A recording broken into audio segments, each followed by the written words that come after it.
Welcome to the Midlife Pilot Podcast. We are glad you're with us. What is it like to become a pilot in your 40s and 50s? The challenges are unique for those of us in midlife, but so are the rewards. Hosts Ben, Brian, and Ted talk learning to fly, growing as pilots, and the joy of flying to destinations. The purpose of the podcast is not to teach, but to share knowledge and experiences of being a midlife pilot. Join the Midlife Pilot community and listen in every week. We are not CFIs or particularly intelligent, so if you want to learn how to fly, talk to anyone else other than the hosts of a podcast. Even this intro was too challenging for us, and we used a robot to do it. Okay, checklists are complete. Let's get the show started. Hello and welcome to the Midlife Pilot Podcast, where we share the experiences and challenges of flying in midlife. My name is Ben. I'm a pilot in the Atlanta metro area, and joining me tonight, as always, it's my good friends. First, we'll start off with the gentleman below me, if you're watching on YouTube. He is a private pilot, instrument ground instructor, and just a generally good guy living in the heart of Nashville and Music Row. It's our friend Brian. Good evening. Good evening. And I don't want things to be too confused yet. I don't even have my instrument rating yet, but I have a check ride scheduled. In the meantime, also to get my ground instructor piece done, even though I have done the IGI and the FOI, the IACRA application and some other things have to be done before I am able to give you bad information for small amounts of money. You're educated for it. Let's just say that. Yeah, that's right. Very good. Also joining us in the wetness and coolness of the Northwest up in Portland, Oregon, one of my favorite places. It's our good friend Ted. Good evening, sir. Hey, glad to be here. Yeah, we're just starting our second, what do they call it? The Pineapple Express, basically. The torrent of rain. Somebody described it as the Mississippi River pointed at the Northwest. So it's a little wet here, but it's warmer. So we'll take that. Well, I mean, Atlanta, it was funny. It's been 2 weeks of gloomy and cold and icing and everything. And Saturday, it was gorgeous. And speaking of that, it's like everybody and their brother was up in the air. And I'll go ahead and get it started. A couple of our listeners reached out, say, hey, we're going to do a meetup in Athens, Georgia, and grab some lunch. So give a shout out to, I know we got a few in the chat. We got Chuck K, and we had Rich, and he brought a friend, and One Dull Geek came with a friend. I took my son and our friend Dan Youngblood, and we all flew up to Athens. It was perfect weather. Had lunch at a really cool little bar downtown, and yeah, it was a pretty fun time. I did get to see One Dull Geek land, and it was pretty much a greaser. I tried to get a video of it, just hopefully that he would have seen me and, maybe dropped it in, but wasn't so lucky. He's too much of a professional, I guess. But yeah, so it was fun to get up and have a very unstressful flight, which we kind of will be talking about that a little bit later in the episode, but also want to check with you guys and see what y'all been up to. Well, I'll go first here because I am the next in the Hollywood Squares sequence here that the listeners cannot see. I was thinking Hollywood Squares as well. Yeah. Center Square, Brian. Yeah. Yeah. Have you ever seen photographs of that from the side? No. The whole set?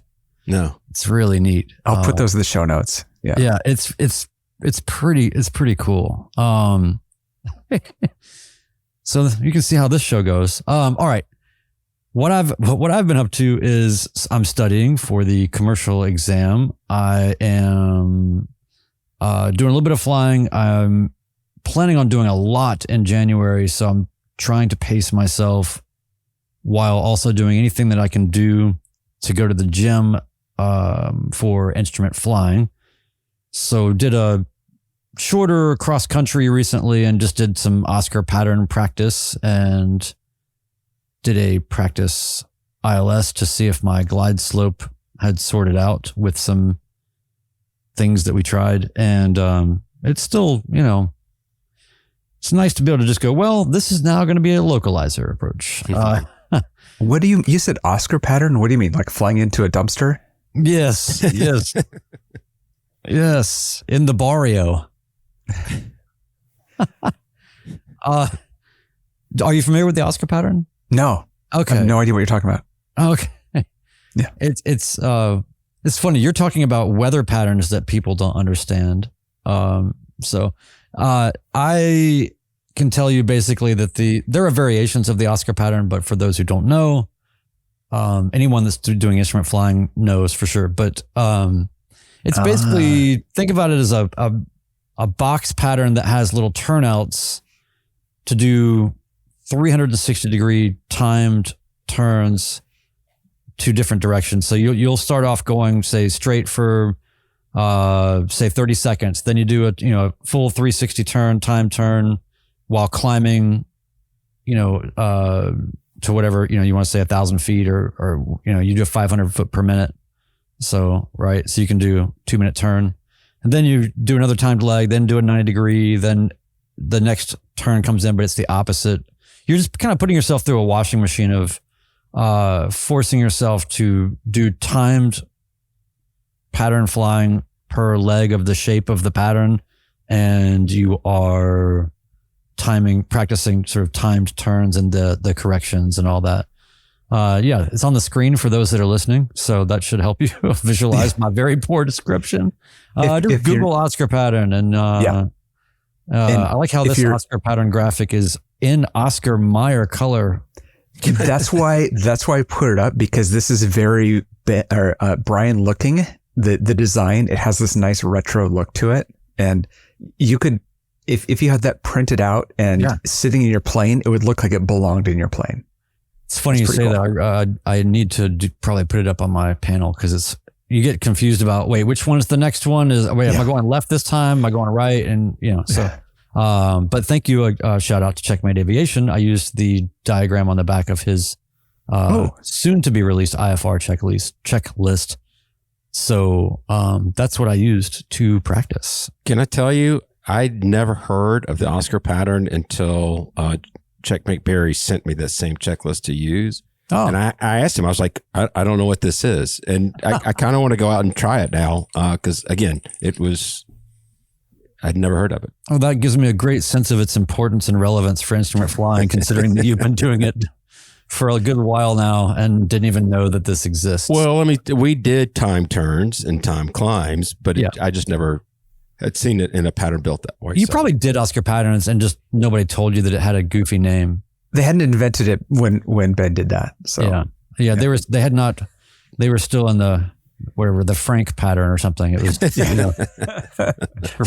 Charlie pattern. Yeah. Well, that's why I was curious, because it's like I'm used to hearing X-ray Zulu, like those approaches, and I was like, and so I figured there was something like that for Oscar, and I just couldn't figure that out. So thank you very much for explaining what that is. Well, so Captain Todd's in here. He's saying he's 8 hours away from his instrument check ride, and he's never heard of the Oscar pattern. So maybe, I don't know, maybe it's more novel than I realize. Seems like a staple to me. But anyway, great thing to do. And my safety pilot was a VFR pilot who's not necessarily looking to immediately get their instrument rating. But it was great, because the whole idea was this would be something that you could do, not just by only reference to the instruments, but I mean, an Oscar pattern is something you could visually fly and just practice without the burden of by instrument only, and still just to get that sense of control. You're going to get more out of it though, I think, if you get a safety pilot or a CFI, but or have Ben go with you, and he doesn't even know what you're doing, but I'll still figure out a way to correct you. So hey Ben, what's next? I don't know. Yeah. You haven't learned that yet? What is wrong with you? God, geez, everybody knows it's the simplest thing in the world. Figure it out. You know what the Oscar pattern is?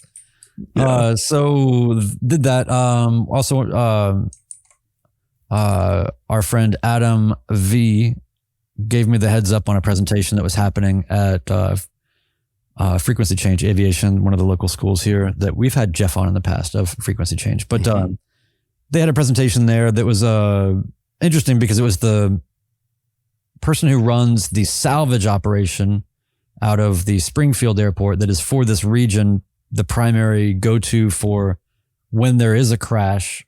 They are the ones that are contracted to go and pick up the pieces and bring them back and lay them out and in cooperation with the authorities, and then store them in their kind of yard if they need to, and all of that. Kind of a darker presentation, I would say, but it was interesting and just a pretty fascinating thing to see the problem solving of how, a citation, in somebody's front yard, or, how are you going to get, I don't know, how do you do this, right? You're not going to have one playbook that solves for every situation. You had several examples of things that happen in national forests. And so you've got to go vertical and get helicopters to pull stuff out, and you can't just run trucks and cut down things to get to it. So anyway, pretty interesting presentation. So a little bit of this, a little bit of that, studying, and, still sorting out a couple of little plane things, but, got our winterization plate on. Oil temps are looking good. Feeling good. Cool. Ted, what have you been up to? Yeah. Besides wearing a lot of raincoats or using a lot of umbrellas. Yeah. Oh, we don't use umbrellas here. Come on. I didn't think so, but I had to throw it out there. Yeah. Although this is when you would use them. The whole reason people don't use umbrellas in the Northwest is because it's usually just drizzling, and it's like, you're wearing fleece. You're fine. But it's been raining pretty hard. So yeah, I got my Dynon back from Dynon and took it out of the plane and installed it, and realized like, oh, there's a bunch of these little hex screws that are stripped out. So let me order some more of those, like just the winter stuff. Did that, and did the bore scope in the engine, which I haven't done for many hundreds of hours. So just kind of a nice, like, go out there and dabble with the plane, like winter maintenance stuff. So did that. Also a couple of aviation parties this week. It's kind of end of the year type thing. Last night I saw our friend Wendy Rover at CFI Sam's party, and it was great to Sam had invited me, and I knew Wendy was going to be there. That's half the reason I went, so we could hang out. And nice.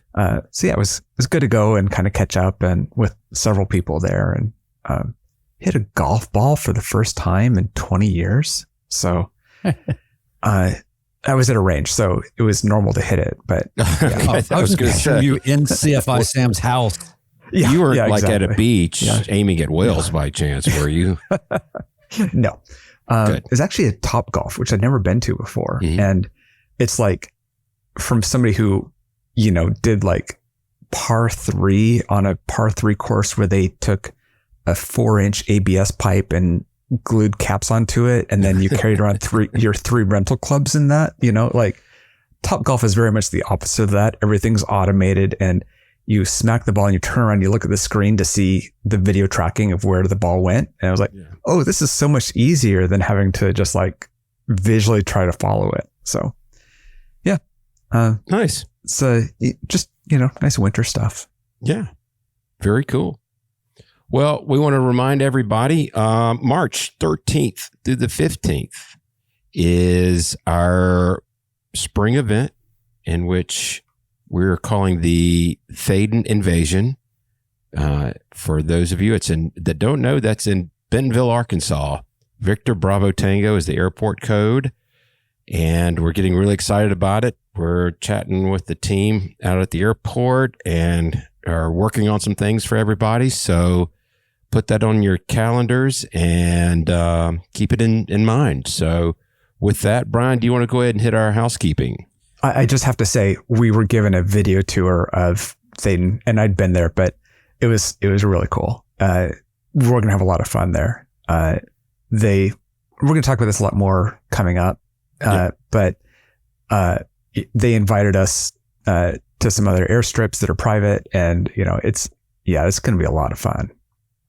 I can't believe how incredible that entire facility and whole situation is. It's just, people don't it's such a sleepy, sneaky, cool place, right? Yeah. In the middle of the country, nobody would expect something so incredibly awesome to be there. I can't wait. I'm super excited.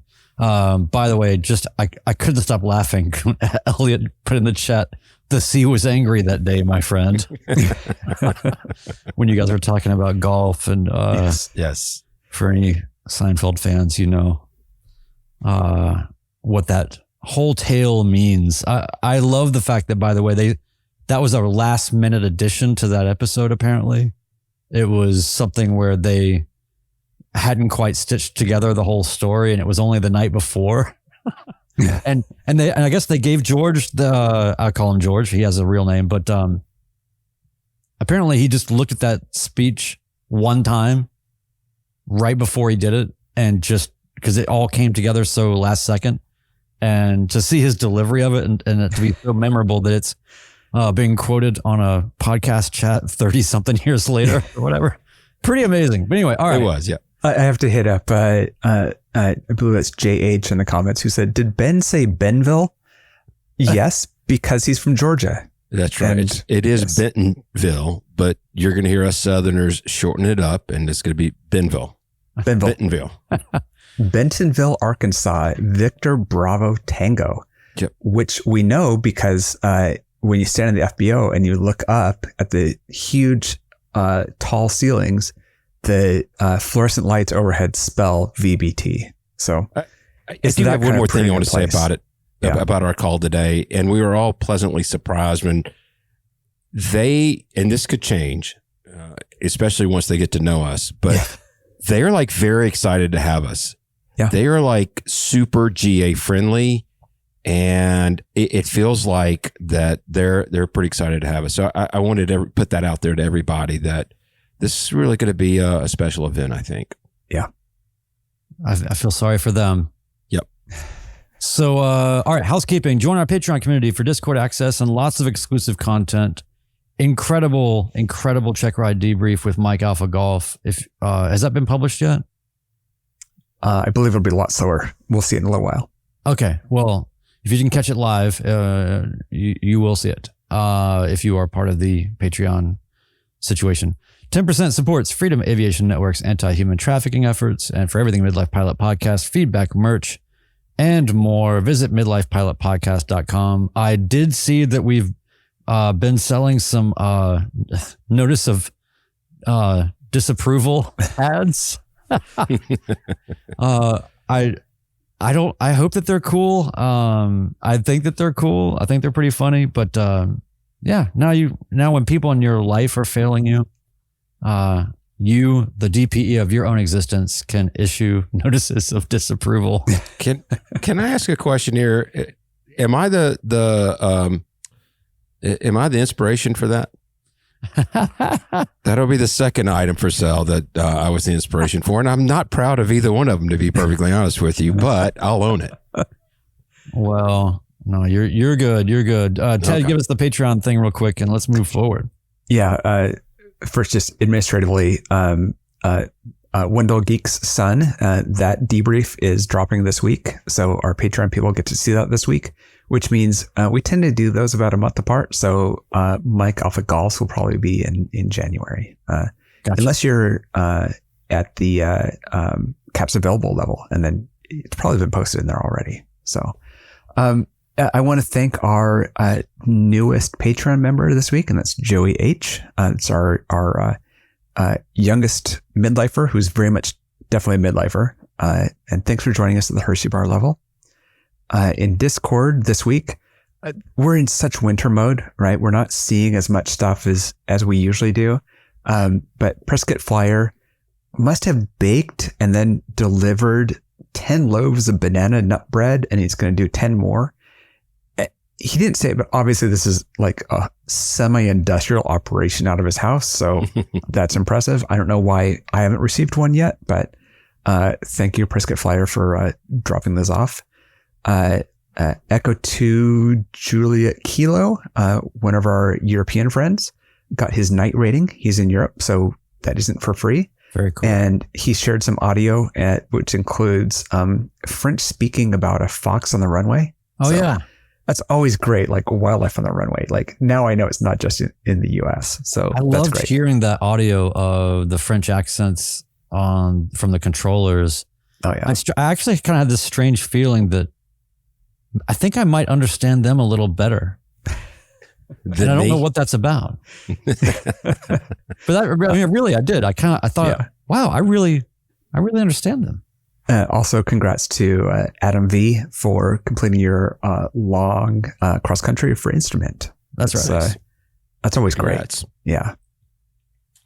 Well, tonight, so we wanted to talk about it's something that I'm kind of passionate about that I've experienced throughout my journey in aviation. And I'm not a fan of saying that, but it is what it is. And it's recognizing normalization of deviance and also expanding your personal minimums to in a safe way. And I know when we put this out there to the universe, just like any YouTube content creator, going to be open, subjecting myself to criticisms or support or whatever it may be. And that's fine. I took a flight last week, and I wasn't going to bring this up to anybody, but I've talked to a couple of my flying mentors, and they really did back me up in everything that I did to conduct that flight. So we were up north, up in Ohio, and we're coming back home. And there was a little bit of get there-itis. I'll go ahead and say that. We both had obligations. And I was fully prepared to whip out the credit card and rent a car and drive 9 hours back. I did something on this flight that I haven't done. I don't do that often. But when I'm a little bit more nervous about it than I would normally be, I called up a weather briefer, and we had a really thorough discussion about my route of flight. He actually made some good suggestions for me that I incorporated. The challenge is there was going to be low level wind shear, icing conditions above 7,000 feet, and it was going to be IFR.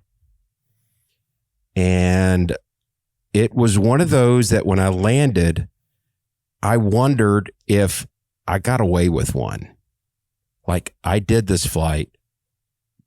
Should I have taken that flight or not? I was questioning myself. Was that a normalization of deviance? And I started diving deeper into that subject, and I'm going to go ahead and read out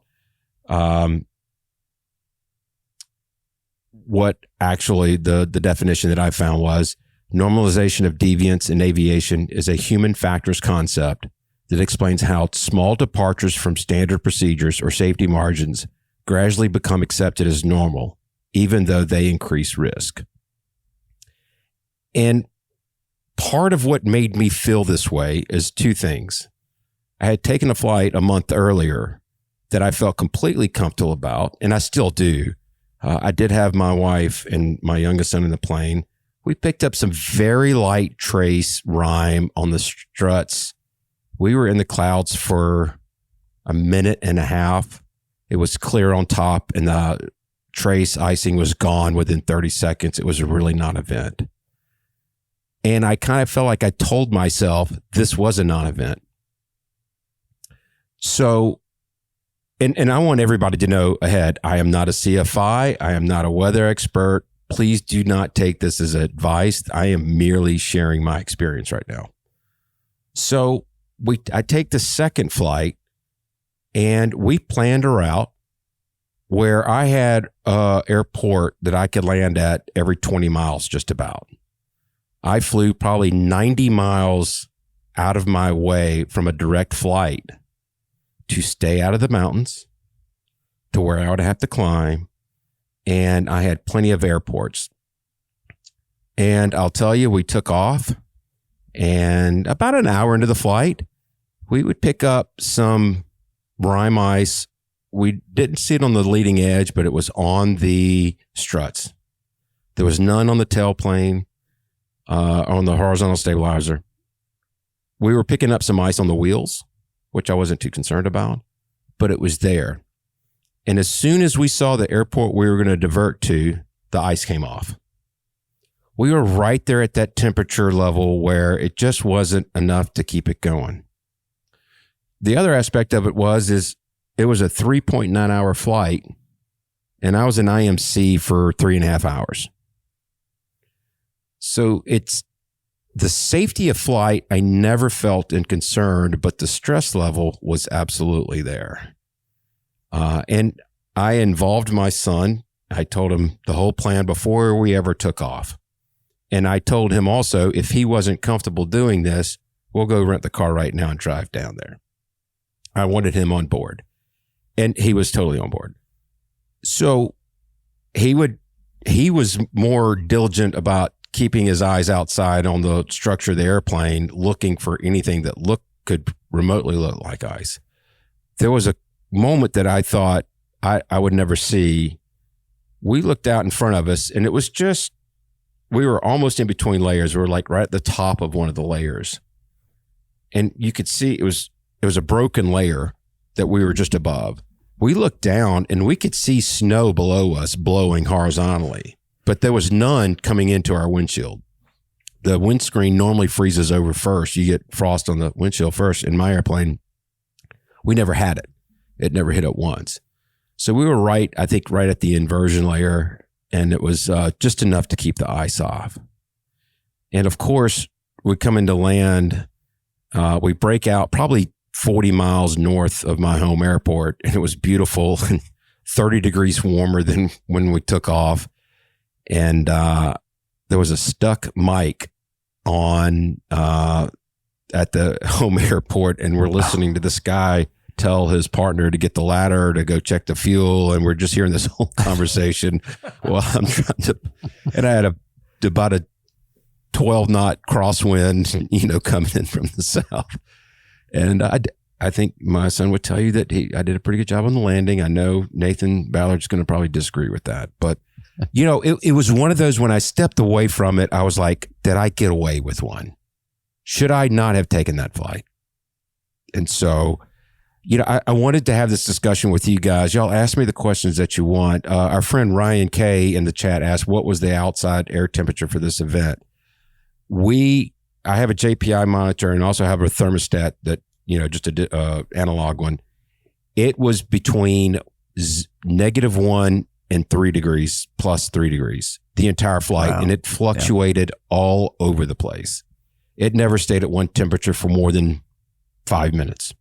And you don't have quote unquote carb heat. I mean, you're nope. Injected, but you don't have any. Yes. Right.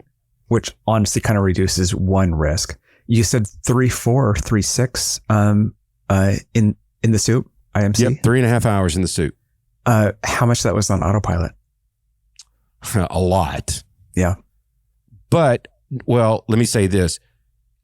The GPSS steering was on autopilot. I consciously made the decision, and I actually told my son out loud, I don't use the altitude hold when there's icing, because that can disguise a problem that could come about. There you go. Yeah. Yep. Yeah. So I never use the altitude hold. And if you look at my NTSB track, you can plainly see that I did not use the altitude hold. And I've got to say, any high crosswind landing is a good landing, right? Like, yeah, sometimes those are just about putting it down. So I'm not going to get any grief for that. But Mr. Nathan Ballard's going to give you some grief. He said, and we actually talked about this. He said, did you ever hear the voice of the AOPA accident video guy narrating your flight? And he said it as a joke, but this is something that I said to you as well, which is, did you just write the first line of your NTSB report? So I kind of thought of something that's kind of tangent to that. And the first thing that I thought of after I landed, and it was kind of the point in which I decided to share this with everybody. Yeah. And I'm not making light of that. And I'm not saying that this guy did anything wrong, but the accident that happened up in Montana, which Brian, you took the family photo of, where I believe they were in icing conditions. And, they were flying over terrain that was not as friendly. I don't know what that guy was doing, and he may have had a solid plan, and there may have been engine failure. There may have been more to his story. I'm sure there was more to his story than what was to mine. When I was talking this with my brother-in-law, I said, this is the reason why I took this flight. I never had an airport that was more than 20 miles away from me. And once I got south of basically Lexington, Kentucky, the Livingston VOR is what I remember, which I think is pretty far south of there.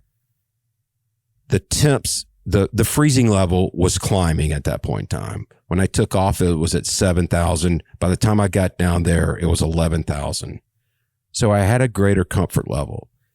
And even if it was, the other aspect of it was the turbulence. If it was just getting too rough for us, I still felt like I had my outs. And you've heard me say this a million times. Yes. I'm not going to take the flight if there were no outs.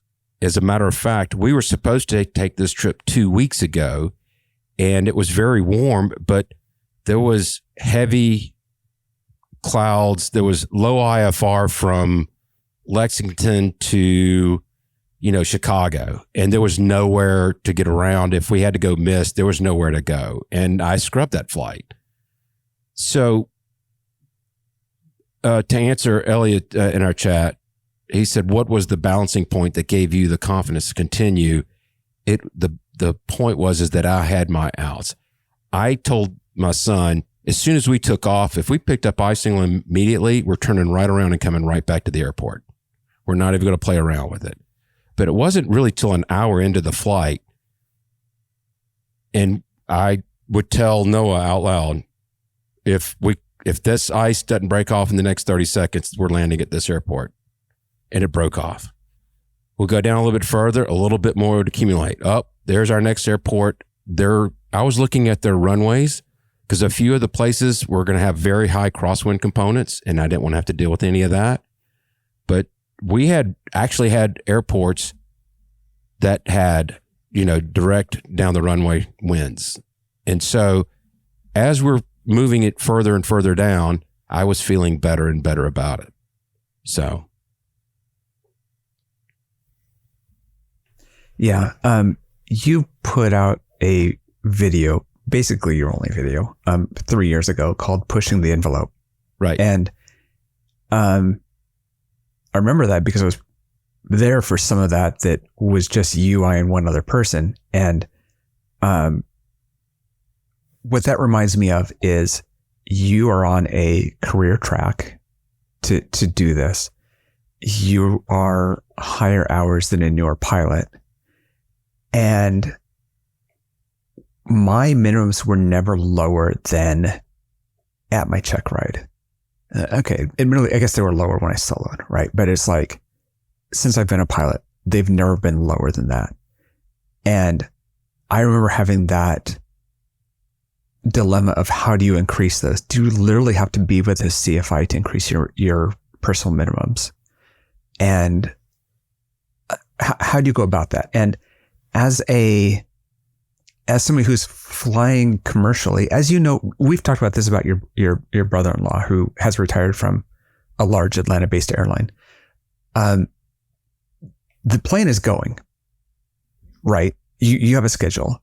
You can fly the big stuff through lots of things that we wouldn't consider, nor should we, nor would he consider in your plane.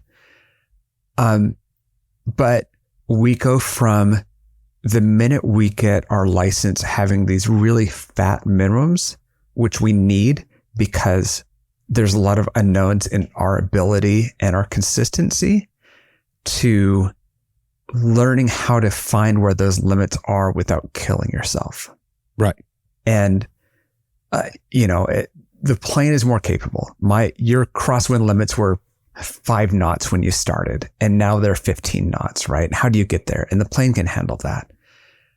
You don't get there by just increasing the number and putting a Sharpie 1 behind the 5.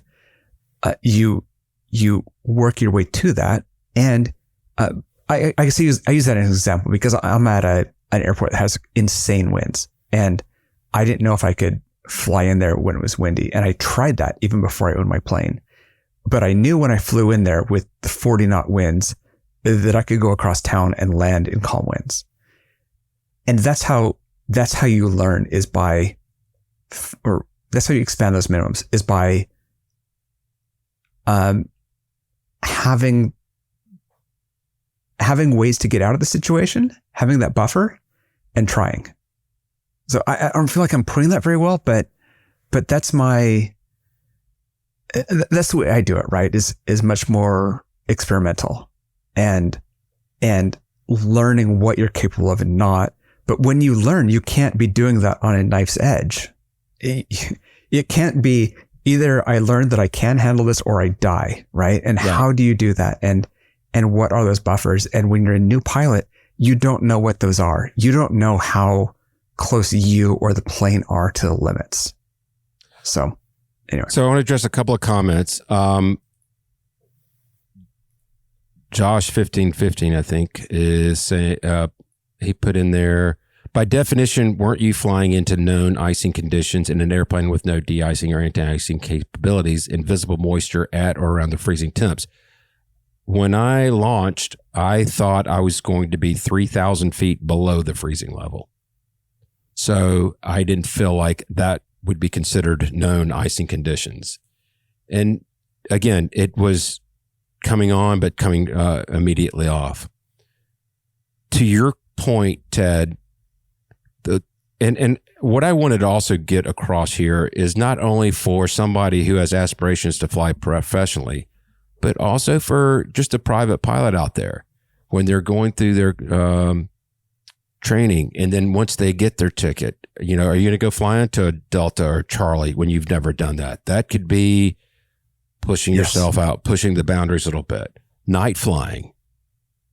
When you're flying instrument, Mr. Siskin, are you only going to fly in marginal VFR the entire time? Maybe. If you don't have aspirations, if you're just trying to punch through a layer and get back down, there's nothing wrong with that.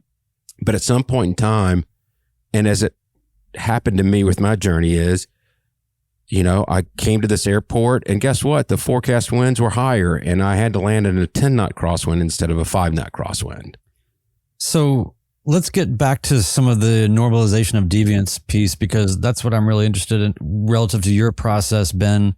So while it is important to have sensible ways to push your envelope, to expand your minimums in sensible ways, and please, folks, consult a CFI to do that. You do have to have your own clock and measure for those things, and there is a responsibility that is ultimately on you. But if you find yourself guessing or wondering or not sure, you know where to go, and it's not this podcast. So all that to be said, the normalization of deviance part, I mean, especially, you talked about, people that are in flight training right now, say for private.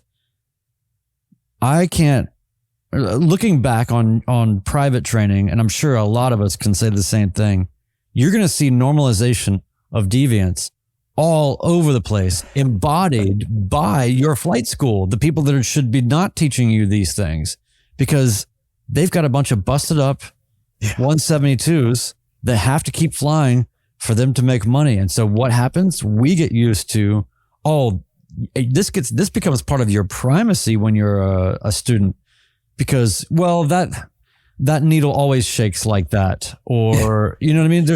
Think about how many little things like that you just go, you don't know any better, and you trust your instructor and the school. And there's a million things where it's like, hey, that thing's super bent. When you pre-flight, and they go, it's just kind of like that. There's, and while maybe there's some reason to have some things be ritualized as okay that aren't necessarily ideal, there is this attitude that can get you in trouble that ultimately process gets you out of, wouldn't you say? Yeah, absolutely. And again, it was that feeling that I had of oh man, I got away with one. We've all had friends who are VFR pilots that scud run. And to me, I think that's the classic example of normalization of deviance. You got away with it the last 3 times. Yeah, I'm going into unfamiliar territory, but it went okay last couple of times, so let's go ahead and do it again. And I recognized that very quickly. And it wasn't until after a few conversations that I really went through my normal process of whether to take this flight or not. It just felt a little bit more tenuous on this one than it had previously, and it really got into my head. I do feel fine about the flight. To say if I had the chance to do it over and the situation was exactly the same, I would do it again. Yeah. Well, Elliot Cox says, that's how you live through this stuff. If the weather gets worse, we turn around and go back home. And that's you continually evaluating this and saying, there is a point where this is what I can't handle and I have options. Continuing into that is when you don't have that. Again, this is stuff that there's higher risk. We're flying GA, which is high risk. We're GA pilots, which is high risk. These are personal choices. We're not telling somebody to make these or not make these choices. They're things that come with experience and are completely different about what you can handle versus what I can handle in these situations. So yeah, that's. There were 3 times. Yeah. No, you can turn around. There were 3 times where I had my thumb on the push to talk, ready to call air traffic control saying I need to divert this to this airport.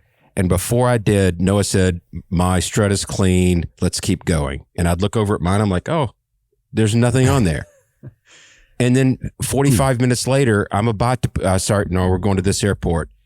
And right before it just did, we were ready for it. And, it turned out we were able to make the whole flight. It just turned out that way. But we were absolutely, like I said, 3 times I was ready to divert to other airports. Yeah. Yeah.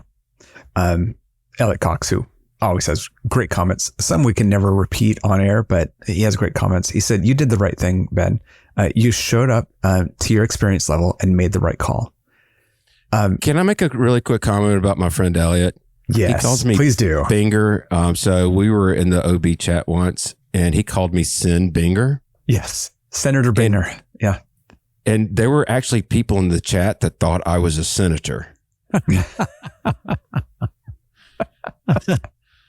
If you were, I would say you really need to work on your personal minimums, and that flight was a terrible idea. Oh man. So, yeah. Yeah. I was always a big Richard Feynman fan, and a lot of people may have this instant correlation between normalization and deviance and the space shuttle program, but not know the detail of it, or they have no idea about the story. And either way, to me, this is really important because it's a story that shows that we can apply to GA and to our lives in general. Challenger blew up in 1986, right? Spoiler alert. Sorry if you didn't know that. Famously, it came back to realizing that the O-rings on the solid rocket boosters became brittle at low temperatures. There's, as usual, it's Swiss cheese model. They'd been launching at colder and colder temperatures. They brought their temperature sensors out and they never got quite down to temperature. So they read higher than it would be otherwise, which is like the Chernobyl, there's 3 rads of radiation. That's as high as the meter goes, not realizing what the problem is. But here's what's key. And there's some great stories about this and Richard Feynman and the glass of water and all this kind of stuff. And also, did you know Big Bird was originally going to be on that flight? I'm just saying, literally Big Bird was going to fly to space on the Challenger on that flight. Anyway, that's not the point here. That was hard enough to watch in school. Yeah, exactly. So at the time of the Challenger, it was all designed around about a 1 in 10,000 chance of fatality. Going to space is not safe. That was the margin that they allowed, that everything ate into these margins. That's riskier than you would allow for commercial aviation and most things in life. By the time that these brittle O-rings came around, it was 1 in 25. So we went from 1 in 10,000 to 1 in 25. That means you have a 4% chance of not making it on this flight. That is normalization of deviance, right? This is every time we started with really tight margins because the shuttle was new. Over the years, we're setting this thing up more and more. It's always worked. We're less concerned about it. And to me, that's why I try to keep that story in mind.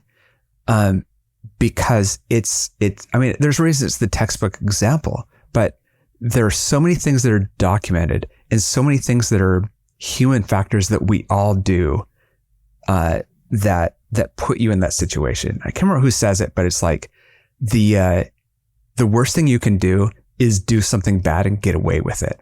Because if you get away with it, you're going to do it again and you're not going to know that you took that risk. If you do it and you get in trouble, if you do it and you had to land, you had to turn around, that's one thing, right? That you went ahead with the flight and you made it. Is that because you're a good pilot? Is that because you got lucky? I think in a lot of ways, there's a parallel of just this podcast's existence in that story. We just kept doing it and the margins are getting thinner all the time. But that's very meta of you. Yeah, no, yes. I think that's fascinating. And it definitely, I would love to see what Paul Craig has to say around that. I mean, I guess he's spoken to that in some way, but yeah. So I think, that you did the right thing, obviously, Ben, because you're here, and you're thinking about it and you're mindful of it. And in your retrospect, you looked at it and you go, okay, yeah, I would do that again if things were exactly that way. But you just knew that you were playing a game where there could not be any more pieces to move around. And that doesn't even necessarily mean that you were on an edge. It just meant this is the edge of the decision-making shuffle of components, of aspects of this problem that I'm solving. If any other thing happens, I see stuff all the time where people are flying IMC at night in the mountains, I just go, why? Yeah. I don't know why. So, and then you got the single engine problem where, you could have a lot of things work out in your favor, but if you've got 200-foot ceilings en route, just because you can, does that mean you should? So yeah. Anyway, a lot of things to think about there. I really appreciate you bringing all that up and sharing it with the group, Senator. Lord help us all if that were ever to happen. We'd all be in trouble. Yeah. We've got some feedback to get to, so let's turn the corner. Let me read this. Yeah, let me read this from Ugly Cub first, because I think he summarizes it well in a way that we don't. We're professional hosts here and we're terrible at this. So Ugly Cub says, I think that's key. Being spring loaded to change the plan, land, divert, turn around, descend, etc. Just setting the autopilot and zoning out is a recipe for a problem. I like that as summarizing this, right?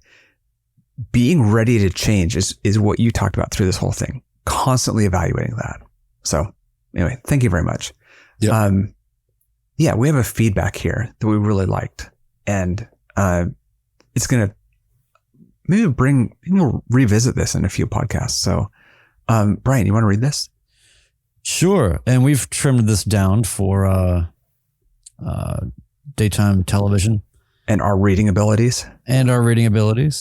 Yes. We use AI. If any vocabulary gets beyond 8th grade, we just mark it out.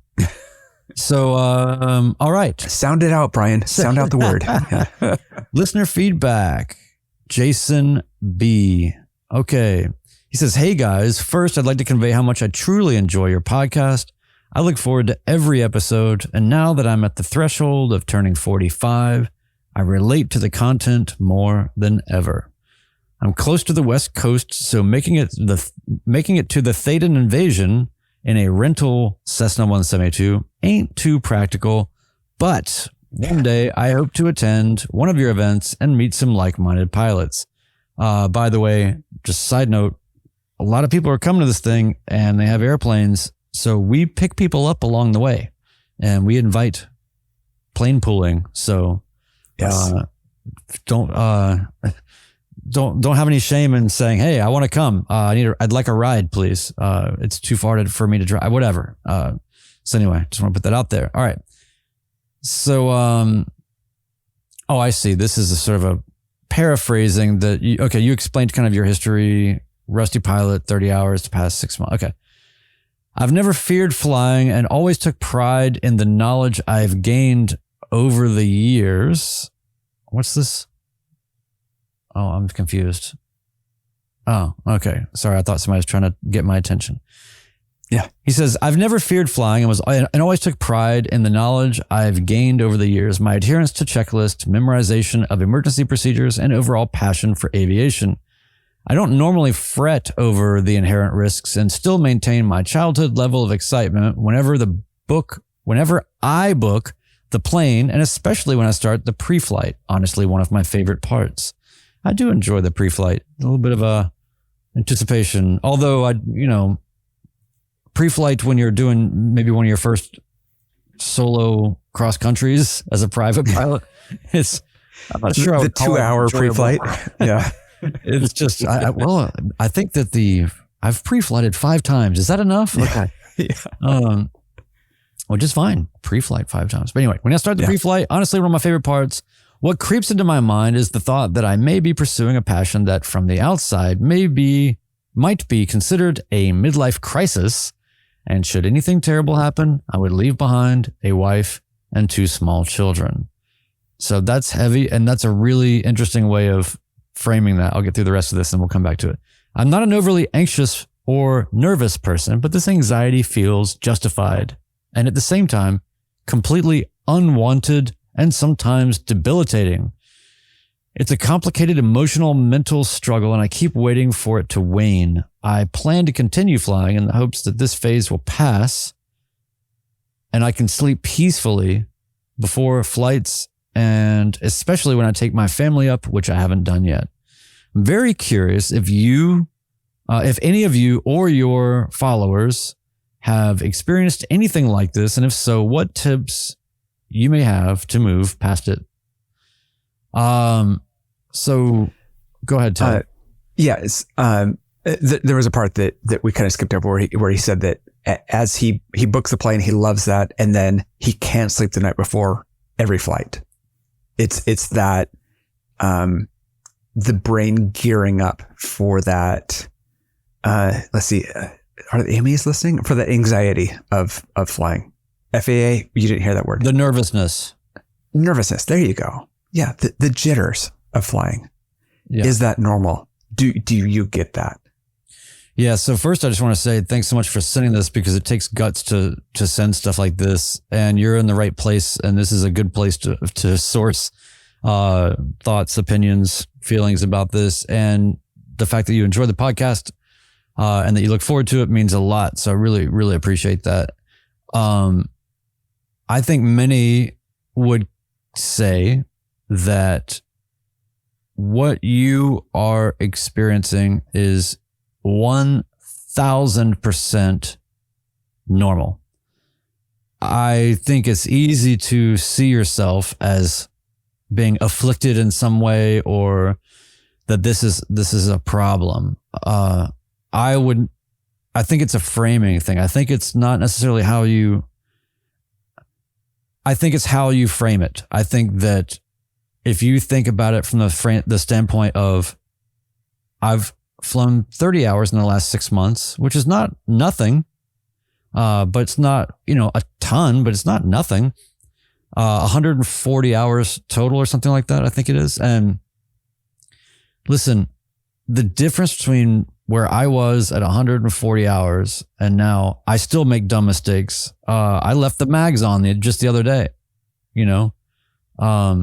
stuff's gonna happen. You're never gonna be completely free of good days, bad days, all of that. But you can mitigate a lot of the nervousness, I think, by just understanding that it takes time it's repetitions, it's practice, and a little bit of forgiveness. But you can have enough experience and processes and implementations of safety, flows, and then using checklists as a way to sort of check after yourself and mimicking a two-pilot environment, or, you can find all these ways, but ultimately the experience is going to be the thing that gets you past that. And I think that the second part of this I want to speak to is midlife crisis. Look, half the people that hear that we have a podcast that aren't really even in aviation, friends of ours or whatever, they'll go, what's that podcast you do? The Midlife Crisis Podcast? Oh, yeah. So I want to say there's no crossover here, but there probably is. But I think it's more about it's the natural progression of getting older, where we are at the age where we've done a lot of things. We've worked, we've potentially, raised kids or done all these various things. And I think that we reach the age now where this is the time to decide, have I done all the things that I really, really want to do? And maybe it's a time to do something that's a little bit selfish or a little bit self-concerned, because you've been maybe providing and all of that for a long time or most of your time. And so now you're looking at that. So for that to creep into your mind and keep you maybe awake a little bit, look, like you said, you're holding back in light of these things. So I would not consider it a struggle, but more of a process. And I think that if you just maybe be a little bit more forgiving to yourself about what it's easy. We've talked about comparison before here. You see people doing all these things, and it's just, sometimes you just feel like you're being left at the starting line while everybody's doing something faster, better, more involved, smarter, whatever. Even just to accomplish what you have so far, you're way further than most people get, and it's a process. So just be kind to yourself is my advice. I'm sure other people will chime in with what they think will be helpful, but you can definitely there's no rush to take your family up. There's no rush to do anything, and consider working with an instructor post private and low hours to address exactly this, and just say, I want to be sure or feel better about, I have a goal that I would like to take my family in the plane, and I just have a reasonable set of concerns that keep me from kind of jumping to that, and a regimen of particular practices that are beyond just meeting the private requirements or whatever will get you to that place, I think. So just slow down to speed up. It's fine. Like you're good. That's what I would say is that's awesome. You're aware and you're fine. Yeah. Yeah. You're in the bell curve of being normal here. A couple of things. One is on the midlife thing. There's a lot of ways to look at that, but a lot of it is that we have children that have grown and have left the house or are leaving the house or didn't have them, whatever. It's easier to think about people with kids that are leaving the house. You're at that point in life where you're doing the math. As I say, a countable number of summers, right? Like you're thinking about this and how many TV shows am I going to watch, or am I going to spend and go through a ground school in the evening and after work and go fly and go do this stuff. And so, call it a midlife crisis if you want it, or don't. I don't really care. But realize that there's a lot of that, of what it's about is that you're at a point where you start seeing both the beginning of your life and the end of your life, and realizing that both of those exist, where when you're 11 and you're like, I can't wait for this day to get over. It's going to last forever. So that's kind of my thing on the midlife side of it. On the nervous system, anxiety, use whatever term you want there. Again, if you look around in aviation, look around and you see 18-year-olds that are just like, just go full into it. I remember being 18. There's a reason that males, especially, the prefrontal cortex doesn't fully develop until you're well into your 20s, which is how you predict that there are consequences to the action you're about to take. We're all at the point, some of us, I'd say most of us, honestly, maybe it's just me, but have made the dumb decisions. We've done those things that have hurt. And so not only can you forecast things with your brain, but you've also experienced that, and you have those sensations of pain from making mistakes in the past. So those are a couple of things to kind of keep in mind. It's normal. And our friend Barry wouldn't take his partner up until he got his IFR. So that's always an option too. And Ben? Yeah. We've had several friends of the show, followers, who expressed this very thing. And as the old pilot saying goes, we start off with a bag full of luck and an empty bag of experience. Our job is to fill the experience before we run out of luck. It is perfectly acceptable to echo what Brian was saying.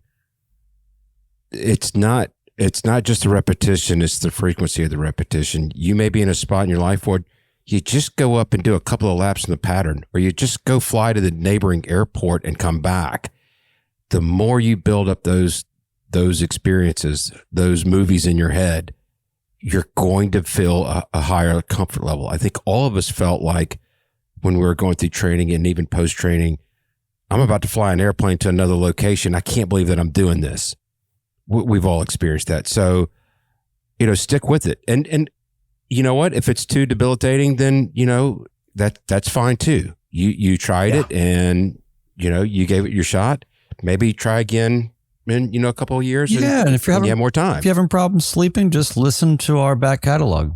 That's right. That will certainly help out there. So, it is, you're not alone, I guess is my point. I was talking yesterday with podcast listener and friend Wendy about this because I know she's gone through a bunch of this, and she had some good pointers and put them in Discord and community chat. I think yesterday or today about that. So these will be in the show notes, but a couple of pointers to things that are helpful, especially for aviation. Performance Pilot by Ross Bentley and Phil Wilkes, the book. There's a podcast, Calm Cockpit. To be calm, I have to say that word correctly. Calm Cockpit podcast is really good. And then Tammy Barlett runs a training course called Crosscheck that is really good on organizing how your brain thinks through things. And it also has an online community that she was telling me yesterday has been really helpful for her. So those are options. And mine, the times I have this aren't usually the night before. I get that adrenaline rush of the lion is about to pounce on me. I've gotten that in flight a handful of times. I kind of know why it happens, but it's like, it's okay. This is not what my body was meant to do. And it is really having trouble, like, understanding what's going on here. And so, a lot of that's exposure through flying, but do listen to that and do pay attention to your body, and it should get better for you, but don't ignore it, please. Yep. Very good. Want to remind everybody, leave us a 5-star review on Apple Podcast, if you would, please. Send us feedback. Tell us if you've had a situation where you were nervous about flying the night before, or you have to do that, and how you work through it.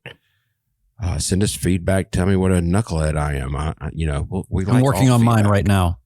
Yep. I saw you sitting there in judgment the entire time. I'm just waiting to hear back from it. Sorry, we can't respond to the volumes of email we'll get on that subject. I've got a fresh Midlife Pilot Podcast notice of disapproval pad with with the first one. I want to give a quick shout out to Rich, who joined us at the Athens fly-in, and he made the comment, I just felt that way on Saturday. That flight from Athens to his home airport was 64 nautical miles, but it was the first time going farther than I'd gone with my CFI. Yeah. Perfect. All right. I selected this quote last week, and it just happens to fit very well with tonight's theme. Experience is what you get when you don't get what you want. Signing off, episode 159 of the Midlife Pilot Podcast. Thanks for joining, everybody. See you later.